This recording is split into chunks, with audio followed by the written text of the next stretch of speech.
Balandi émission Wabasango, beaucoup émission Oyo partout, dans Direct Info, dans RTVA, beaucoup dans Molière Télévision et puis dans la chaîne YouTube, Toyobo Télévision, Wabasango TV.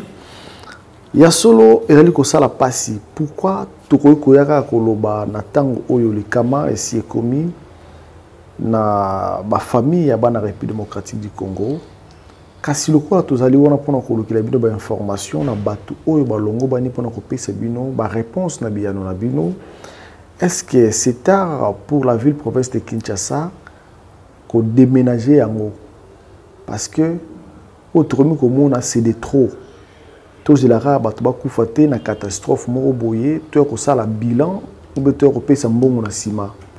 Mais il faut qu'on prévenir avant makama et koma na ba famille ya bana République démocratique du Congo. Le mardi, tolalaki de 1h ti na ba 8h, mvula makasi ebeti et puis ça dit ba dégâts ya kosakana te o bino moko bozali komona ba image route nationale numéro 1 ozali ko relier ville province à Kinshasa na province ya Congo central et Katani tozali na risque que carburant ba produit c'est-à-dire ba Thomson ba soso ekotana ba masangu nyoso ekotate parce que route za rokatana tala déjà risque au République démocratique du Congo yezu pe ville province à Kinshasa tozali na risque oyo likama oyo bato ba kufi plus de 100 mais gouvernement lobby nombre da bango ba pesi voilà tozali na architecte Patrice Kabasubabou. Pourquoi un jeune surtout lundi discours à chef de l'État à Liboso lobby il veut faire les jeunes Congolais des millionnaires. Mais les jeunes ont une capacité de les vendre. Nous avons fait marché parce qu'il y a un pourcentage de pesa nanani. Mais il y a bien un bongo oyo a pesa makanisina pour un changement de la ville province à Kinshasa. Les lots sont bandés qu'on a ba kufi responsabilité za nani et ont engagé c'est patron de la ville province à Kinshasa. Bonjour Ndeko Patrice. Bonjour, bonjour Ndeko. Bonne santé. Ah, ça va, nous avons battu à Bisso. Il n'y a pas à se plaindre quoi. Non, mais les lots, Matanga dans la ville province à Kinshasa, après vous là. Ils ont mawa. Ils ont mawa pour situation toi dans les lots, bah qu'on dit Bisso bah bien. Bah bien go. Baza ba mikanda. Baza na ba résolution. Baza na ba solution ya ba télé ou salemi depuis des années. Ils ont un document moko ya ville à Kinshasa et produisait sur sac si je me trompe pas. Ils ont la planification ya ville à Kinshasa à horizon 2030. Est-ce que batanga ba document? Est-ce que batanga? Est-ce que bazo planifier ko sale lokwana? Ngana sali moi ba mission moi belé sur le même problème, il y a ba inondation à chaque fois.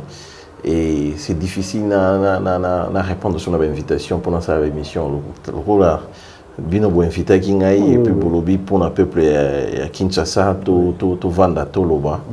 Yango moni ke na tiki ba rendez-vous na ngai na tiki misala na ngai à 8 ans na disposer en poto to meko sa makani ici. Voilà.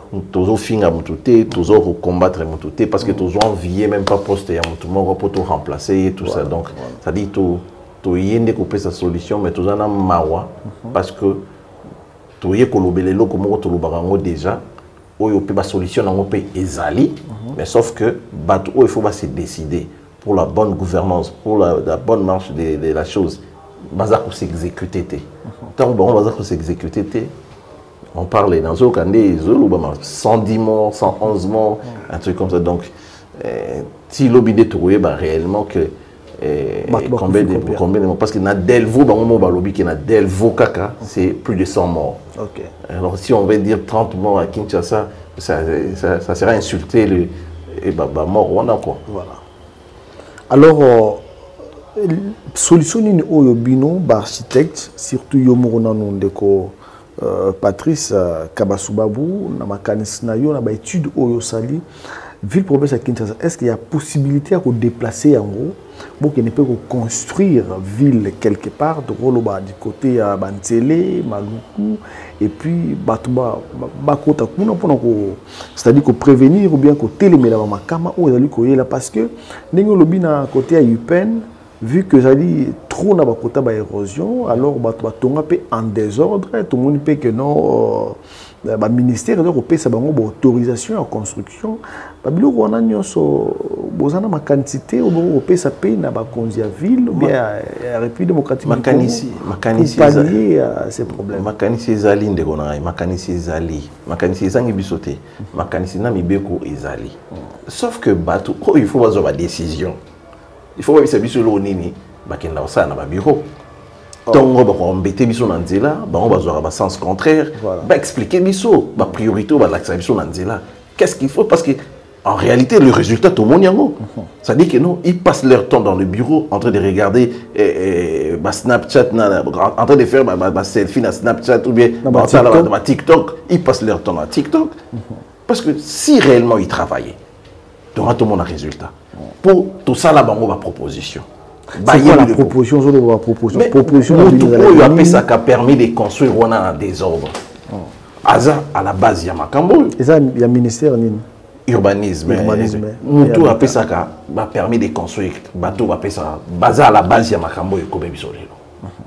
Pour tous la quantité, il y a maille ou tout ça. C'est-à-dire, Bandako est belé na Kinshasa ou est en désordre. Contrôler, tout ça a service, il y a contrôle au niveau de l'État congolais. Tant que les Chinois marché, il y a la route. Route, tant que la route, ils ont des accessoires. Ça dit caniveau, et puis place à piéton, emprise, nous sommes pour nous la route. Tant que les Chinois ont les routes, pour nous faire un document, il y a soukra, acceptance, le travail est bien fait.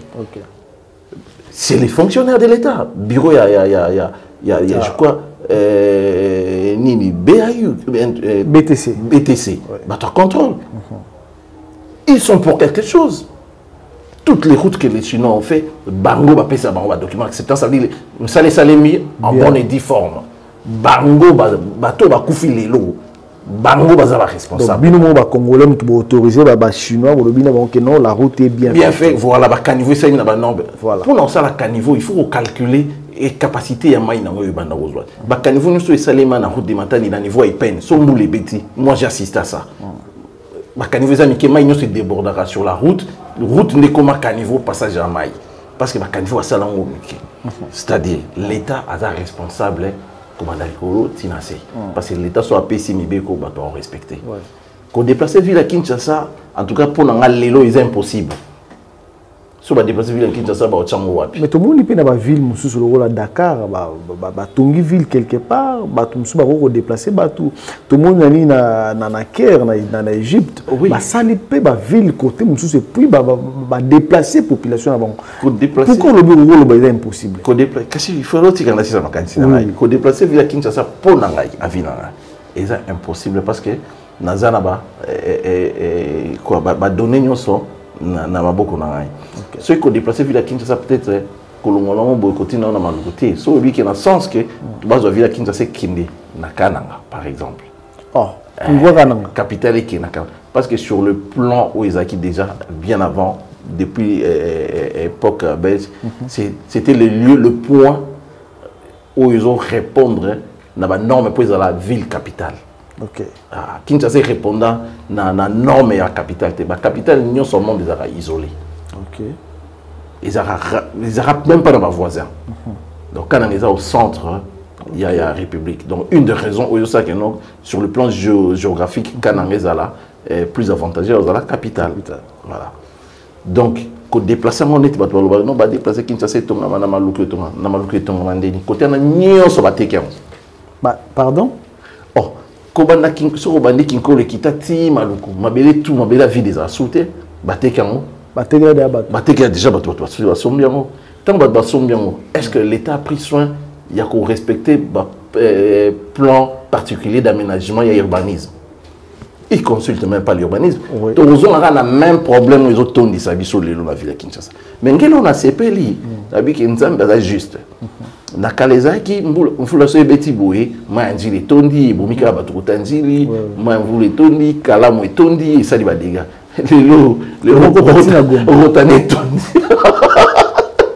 et côté bon nika ko sa mzati les villes pleurent ça la donc les riches pleurent aussi voilà les riches pleurent aussi les autres monde les riches pleurent aussi donc bazangi moyen ko tamba biro na total ce qui va rejoindre Moukanoni, on lit à la télévision, ça sera beaucoup de français et après. Ceux qui vous les Katani, pendant une période, bah, Bossani paye. Or, qu'au gouverner, ça qu'au prévenir. C'est tout passé 4 mois, il y a saison sèche. Qu'est-ce qu'on a vu? Tout le monde est l'eau pour mon côté. D'abord, beaucoup de sérieux, normalement. Ma tête, il fallait tomber. Des gens devaient gouverner. Non, parce qu'il y a un député Moroutou a interpellé le ministre des Finances parce que selon honorable Kalonji Alobi, ministre des Finances, ma proposition, nous sommes ça là, juste pour nous retirer la érosion, bon, on peut bimsangote. Et les ça c'est insulter les Congolais. Exactement. Maintenant, Bino, en tant qu'architecte, vous avez déjà un plan urbanistique, il y a Mboka. Il y a construction de biloko pour que non les lots quand même les athées banzelo ba chinois ba ticket de biso na ba coréen tout au moins si on vous les bêtises c'est-à-dire qu'à niveau débordé et maille et couler na chaussée et zo détruire les chaussées et puis ko katanzela ce que bino yo en tant que na mayele na ozanango solution nous repose à la gouvernement pour les lots pour contacter babi non nous avons un Congolais qui est intelligent pour que nous se confier quand même tâche oyo il peut bien faire bazali na ba solution na ba tiroir na bureau là. Donc vous pouvez savoir ba solution. Il y a gouverneur il y a ville azanango. Tant on a ba document sur sac na on a téléphone là. Les documents je crois qu'il y a 300 et quelques pages. Oh yo ba sali planification il y a ville à Kinshasa horizon 2030. Ça dit ba la solution. Non, na une solution on peut se monter pour bazanango ba bendaka ba tiroir. On peut ça bango déjà. Bazali nango. Tout ça qui n'a pas de volonté. Tout ça qui n'a pas d'expo béton na Sénat. Oui. Ça n'a pas de solution. L'expo béton, ça la résolution ni nos besoins. Expo béton, les autres, où tu es les acquis 5e, je crois 5e et 6e expo. Chaque expo béton, ma résolution est bimaka toujours. Na pesi mbote na gouverneur, ou organisateur, Bamanisa. En tout cas, merci. Pour la plateforme de l'Arabie Saoudite pour nous soutenir Mboka. Merci vraiment au gouverneur Jean Bamani ça initiative ngana ida ndotikolo solo ate mais assister à nos invitations expo béton assister à nion surtout assister. En tout cas merci beaucoup parce que tout à coup le bango dernièrement na Ouasuka ça ne sert plus à rien il y a ça la résolution il y a ça la résolution tous les cas qu'on a étape il y a faisabilité. Même dans l'Assemblée nationale, moi je me dis combien de lois on va créer depuis 18 ans. Voilà. Mais est-ce que nous va créer c'est ça le problème. Je pense même que non, même l'Assemblée nationale, il fallait revoir l'Assemblée nationale pour fonctionner pour la bonne marche. Il y a un beau canal. On doit mettre la main dans la pâte pour tourner les choses. Kinshasa, ma proposition, Isali, Sosac. On a un document, il y a bango, il y a produit, il y a Sosac. C'est bon. Mais ça les langues parce que parti qui comptait que ça les langues, ils ont tout vendu en désordre sans respecter la résolution où ils en ont il y a Sosac. Vraiment. Nous avons moi Simamouké pour dire que Mboko et Salemi, tous eu président 32 ans, tous à en route ou en amoko. Tous eu président 18 ans, tous à en route ou en amoko. Bato mayele nyonso oyo bazaka na ba président na ba conseiller mayele ba professeur éminent donc mutatika organisateur que non ndeni ni mboka munene boye tous à na route moko ekotsa biso matadi est-ce que c'est normal tout se remettre en cause nano est-ce que tout ça na mutu tout ça bato le ba petit junior je me réserve de dire que ça tout se remettre en cause toujours 32 ans toi na route na moko OK continue sous ya beti 18 ans na 4 ans ya Kabila les pères donc c'est-à-dire tout qui dans 18 plus 22 ans Moussa azaki na perturbation na ye azaki ba non tu as calcul toujours 32 ans plus 22 ans 54 toi la route moko bandona qui ça pour comprendre toi la route moko route à Rabat Congo et quand ça qui produit beaucoup d'argent. Or on a possibilité on la route côté la Rabat Congo par Ndjili brasserie nous sommes à partir côté là obima côté pompage kuna. Est-ce que tout comme le niveau mine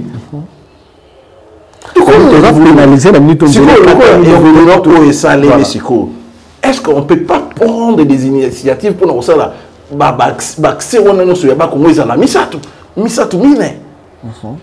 ça coûte quoi? Comment jamais ton peuple se plaindre pour dire que non, il y a un problème d'argent. Investisseurs ou bien bateau bazar balongo bani pour la construction, ba bino ermo ba congolais peut ba confier bino responsabilité.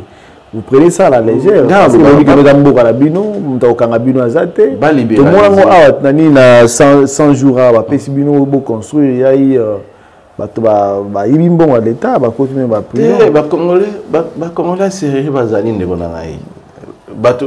Sinon, tout le monde va kangaya, ah ça dit musala bien pour baquer. Musala bien on a tout le monde après suite dans les années. Musala bien sinon bah ça dit on a suite. Au Afrique du Sud, sur aux yeux marché en Zéla. Vous en a délai à 10 ans. Sur une Zéla n'a eu problème. Entreprise il faut zongo bon sango yomoko. Bah interpeller. Il faut zongo bon sango yomoko. Le gouvernement fout au monde. Au zongo bon si on a bon. C'est comme ça que ça se passe en Afrique du Sud. Ah bon, on est loin échange. Il y a bizarrement si ok non. Ah c'est tout ça là.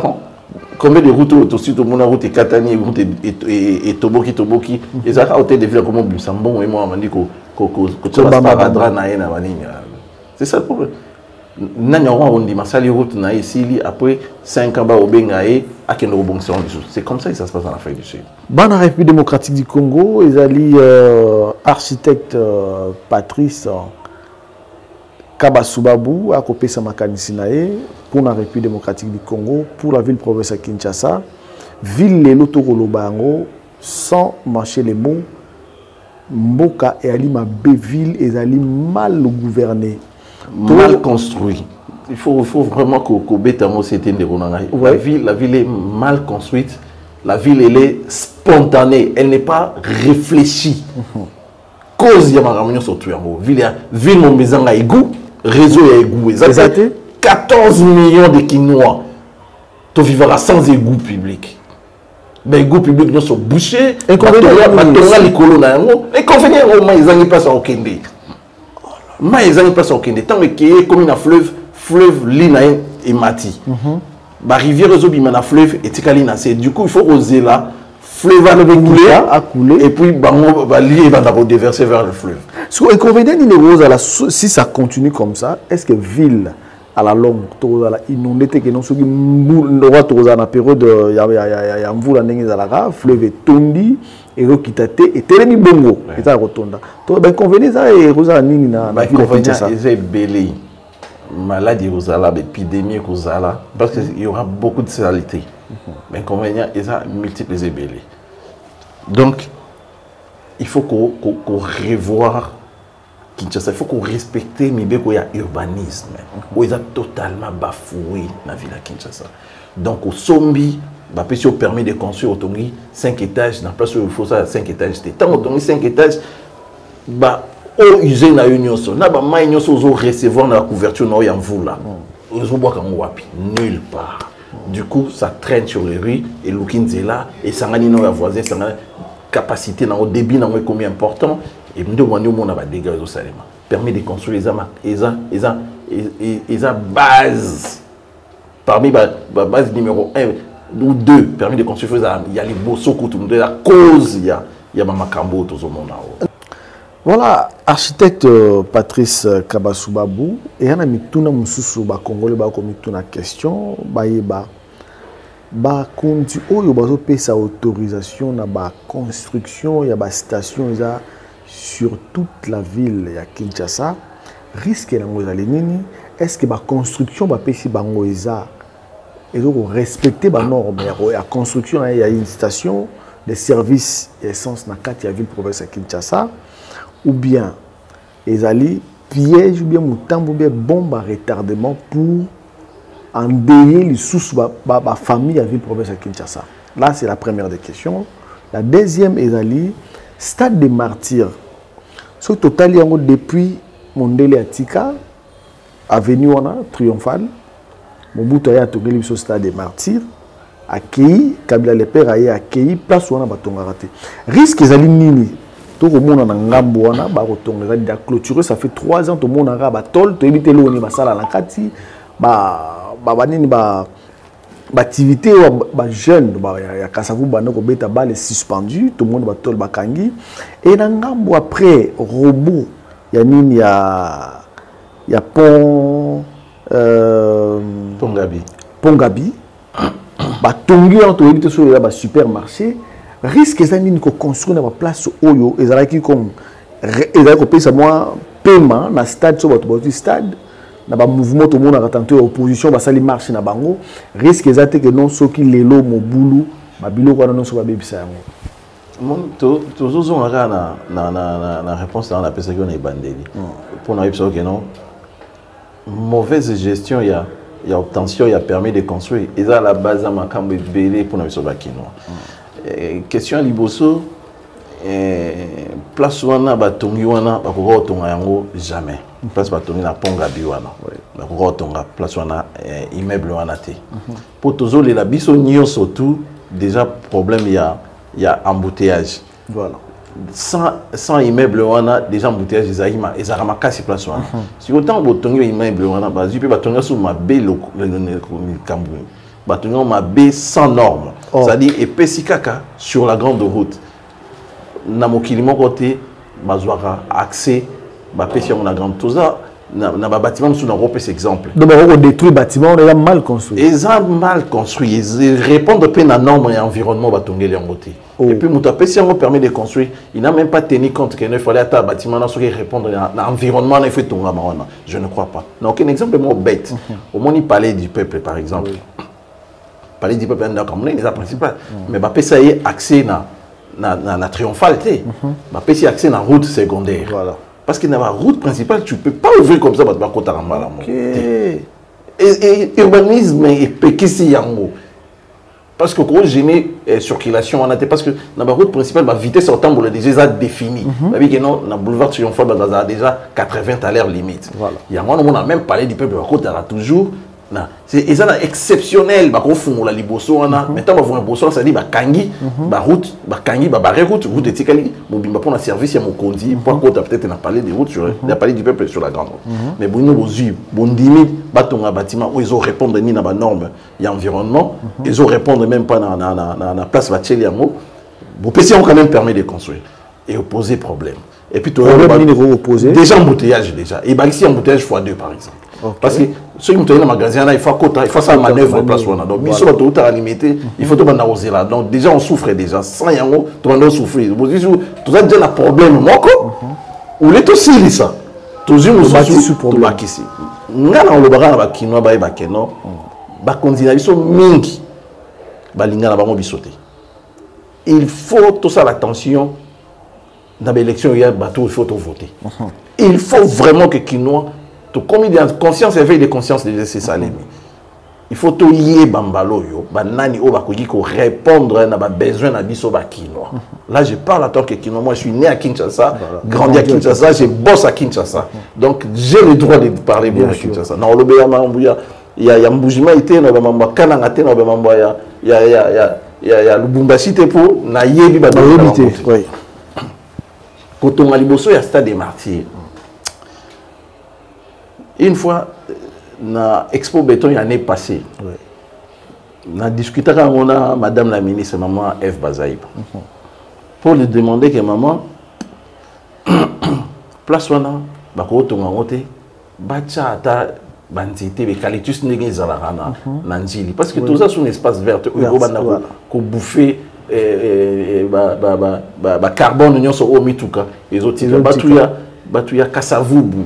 Matongi, Kalam de l'autre côté, on souffre déjà. Et puis, on va passer les aramiques. Voilà. Si on va poumon, on a des place, on a mobimba. C'est beaucoup mieux. Et puis, ça embellit toujours la ville. Ouais. Et puis, ça embellit toujours la ville. Et le gros n'a pas ça à la place wana balongo puis président il y a Assemblée nationale bon la telle vidéo na WhatsApp pour dire que non on est politique à ça là il y a président de l'Assemblée nationale comment il peut dire que non ayebi et le gros azo tout là il est président du parlement azo tout na biso batu pamba et là on y va tout rakuna biso aussi dans le document montant l'état il y a même contrôle à l'État. Bon, il y a une façon pour nous dénoncer que non, il y a qu'on dénoncer pour voter. On les a fuit ta responsabilité. Et il doit dire les choses comme il doit le dire en tant que président. Il y a l'Assemblée nationale. Il est le boss. C'est lui qui contrôle le gouvernement. Il faut passer l'information. Il faut y aller les réseaux sociaux. Il n'y a pas de permis de construire pour ça déjà palissade, quand la place pour ça là. Il y a quoi tout na bisoté. Soit tu as démissionné. Pour ce qu'il y a des informations, tu as déjà tout na biso. On est qu'à parenthèse, parce que ça choque un peu quoi. Bien sûr. Et d'autres toucher la sensibilité. On a parlé du peuple, allez-y comprendre. Vraiment, République est vraiment mawa, la République démocratique du Congo. Tout ça toujours qu'on pensait pour intérêt à ville Nabiso, tout dans la ville Moko. Aux alliés miroir et la République démocratique du Congo, mais les lots, ça fait la honte. Hein. Ceux qui koti, longo na stade nani na babimi na aéroport international de Njili, entrer juste 1 kilomètre. Bakuta dans zando salité on a nini ya Kinshasa na suka batu ba koteka wana et c'est place on appelle zando rose à la marché pirate netoromona. Ça dit ça donne pas la beauté de la ville. Mais dans qui gouverneur, vice-gouverneur a entamé une action et oui, il va le faire, mais ce qui est à Longwe, ce qui mandat na Syrie, où il remplacer, est-ce qu'on a une vision pour l'Andania? Tant que Longoli bango, je bango Longoli bango na des chantiers vers Maluku, mais sur l'équipe Mikolo, tu vois que non même on sentit que respirer quoi, et c'est quand même propre, c'est quand même beau à voir. Mais tant qu'il est à Okende. Le vice-gouverneur a pris est-ce que continuité aux Arabes et là ils ont besoin de continuité il y a l'État continuité il y a vision continuité il y a un programme les oboma biso au répondre à la question il y a la station la station j'avais complètement oublié voilà la station au bord on a désordre batouana on va permettre que la station est tombée balingi biso bana bolingote ndenge mais ba pesi misala na ba bombe ba zoti biso ba bombe ba 0 mètre banda pour biso te ba pesi misala na ba congolais ba lobi mi ba pesi misala na ba congolais te o pesi musala o pesi cadeau empoisonné o benga musala wana ya musala te station pour tongama ezana ba norme na yango non mais non le rôle urbanisme et pesi ba place oyo ba ko tonga station o ko tonga station te entre deux maisons o ko tonga station te entre deux maisons pour ba condition de sécurité il faut répondre à la condition de sécurité ba paramètres neti o tonga station mongo par exemple il y a 20 mètres sur 15 mètres azaba voisin 20 mètres sur 15 mètres. Mais niveau où ils sont sur la station, flamme et qu'on a un voisin. À ta pourcentage de gens faible, mais qu'on a influencé incendie. Raison pour laquelle les Arabes, au cours de la station, kata moteur et kata téléphone, tout ça. Mais tant que la station on a proximité, n'a pas résidence. Non. Dans le bien ils ont bien été parce que ils ont répondu à la norme et d'abord la construction de la station. La station ils surtout des fortunes.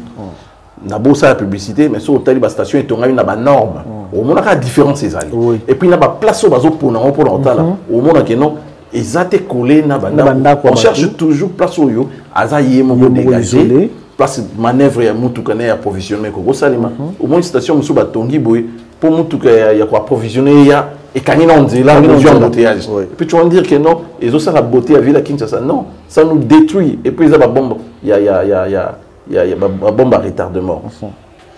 Vraiment, nakoba kisali loba moko parce que et ça la passe pour la biso. La station on a une bombe à retardement. Pourquoi? Surtout si un exemple moko ba congolais ba quinoa. Na côté à ma crevette. Dépôt moko ezala ki wana et sali incendie et boma batou bato biloko ezika bandako ezika et tozalaki na ba difficulté ko boma moto wana to mona même chef de l'état ko se déplacer na motema na ya botata aye ko pardon ko partager douleur malheur na bandeko o bakufela ki bato na oyo bandako na bango esalaki nini et lelo ekosala pasi lisusu likama mususu koma station moko peli moto boza même pas ba extincteur ezate nini ba mituka anti incendie dans la ville mususu kufa déjà ça dit tozana na politique ya prévenir té hein na likama prévention ezate alors et osala pasi komuna ba station ngeli ko bota maneti mayebo to ko tuna ka mutuna ngai bien na tuni question wana na ministre ya urbanisme et habitat na ministre des Affaires foncières, na ministre Yanini Didier Boudimbu. Yonde mutotali makambo etali ya nini carburant makambo soto komona les hydrocarbures yo. C'est toi le patron. Alors boze ate que non le lobby ba congolais ba kufa boya ko boya on a totali visite d'inspection. Inspection on a air moko le bona ba kilo ba bébé tamina ta mabanga air mo parce que là vous commencez à jouer avec les Congolais. Excusez-moi ko pesa biso kanda parce que nous lobby ko gouverner ils a ko prévenir. Air ko prévoir te li kame komi oyo sala ba excuse na yo, il faut kutana air mo na réponse ba Congolais. Voilà to kende malé na suka émission na biso ba Congolais solution ni toko kozwa pour la ville province à Kinshasa ceux qui banvula ebeti ceux qui likama ya boye comme la biso te toko kende na solution ni boso ezali ba réglementer d'abord makambuya kotonga bandako c'est-à-dire pour mutu azwa permis de construire na ye il faut commission wana ba statuer ceux qui projet wana ils ont répondre na normes et environnement wana ezate que non pour nous avoir permis de construire fois qu'il y a un ministère et pas foutre à bon tout ça tant que l'eau qu'on a permis de construire on percevoir comme une taxe parce que bah foutre là un bon c'est-à-dire tout est bien de fonctionner tant que bah une bon on a bango foutre une bon on a bango et les cas va signer va service à l'État surtout basé sur une attente et là un projet n'a pas répondre. Bon, on va t'aller oh non, est-ce que va calculer il y a ingénieur pour na béton pour na vanille tout ça va bosser ni que non, va calculer na vanille c'est rien. Il faut projet et répondre à l'environnement dans le ça dit permet de construire, il faut qu'on revoie il faut payer à la carte que dans le ministère bateau il faut pas qu'on nous paye sur la permis de construire les bourgmestre sur la commune. Ba cabinet d'architecte et faut travailler na ba commune, na ba bourgmestre à commune. Voilà proposition na ngai. Non, non, au ministre COP. Kasi COP, il y a toujours zindalé. Le COP, il y a plus de 110 morts. Donc, continuer quand la COP. Donc, continuer la COP, il faut continuer tout le bien-être à Congolais. Pour tout le bien-être à Congolais, il faut permettre de construire et puis ça à niveau de la commune.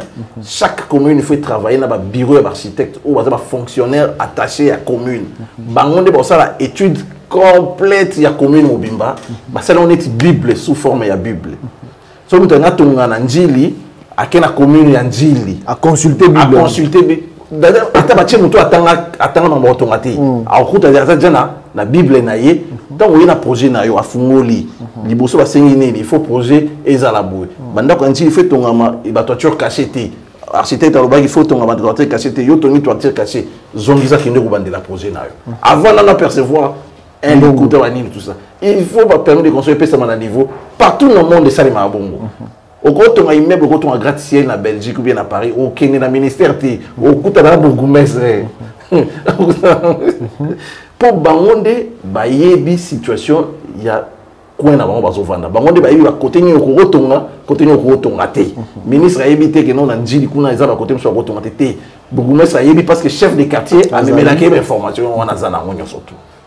Donc il faut une des solutions il y a deuxième respect il y a mibeko ya urbanisme voilà urbanisme pekisi biso nini urbanisme lobisi biso nini ndenge ni mboka mobimba to koma okata bandako ya ba 5 mètres ba lupango ya 5 mètres sur 10 mètres voilà ndenge ni tokozala na ville moko ya une belle ville et c'est impossible to Kinshasa za sous belle ne ba dozo imaginer ba dozo lotango te.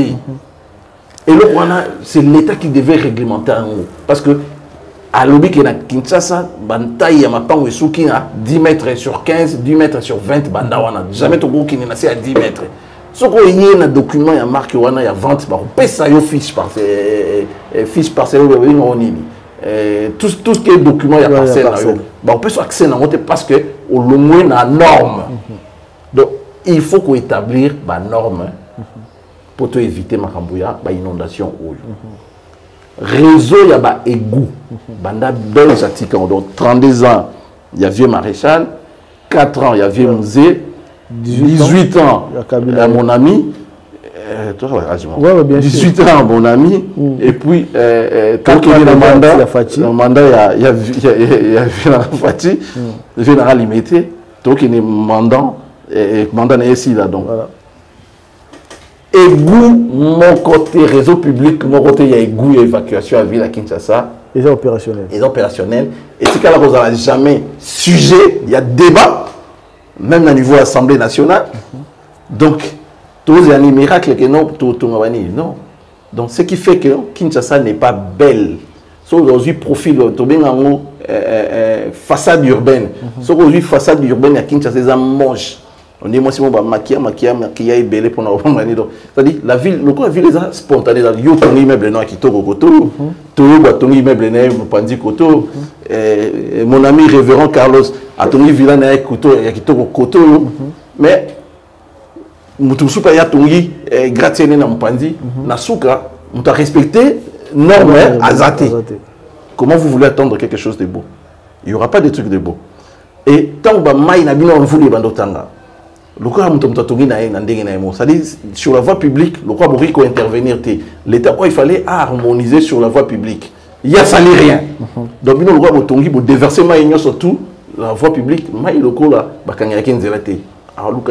et puis il cause tout ça. Solution, donc. Solution, il faut respecter la norme, il y a urbanisme. Il faut respecter tes responsabilités dans le gouvernement. Le gouvernement, c'est une responsabilité parce qu'il y a une voie tracée, mais il surtout merci. Ndeko Patrice Kabasubabou, nous allons répondre à l'invitation à Bissau. Merci beaucoup, je vous en prie. Merci.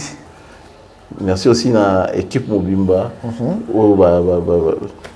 à Yambinga, à Sepeli Mingi, à Kanisi qui na perte de temps dans la tête. Tu finis la Bissau puis non. On a juste parlé parce que on est vraiment chagriné dans l'automne, Tozoloba. La solution, tu repères la solution, tu passes déjà, appliquer les kakaya. Si vous voulez, application kakaya, résolution surtout, tu peux ça. Merci beaucoup. Merci Balandi et émission, Bolandi Mission na Bokebi, monsieur le gouverneur Gentili Ngobila, aux ana solution na tiroir na yo, talaka à consulter livre oyo architecte ba Pexakio.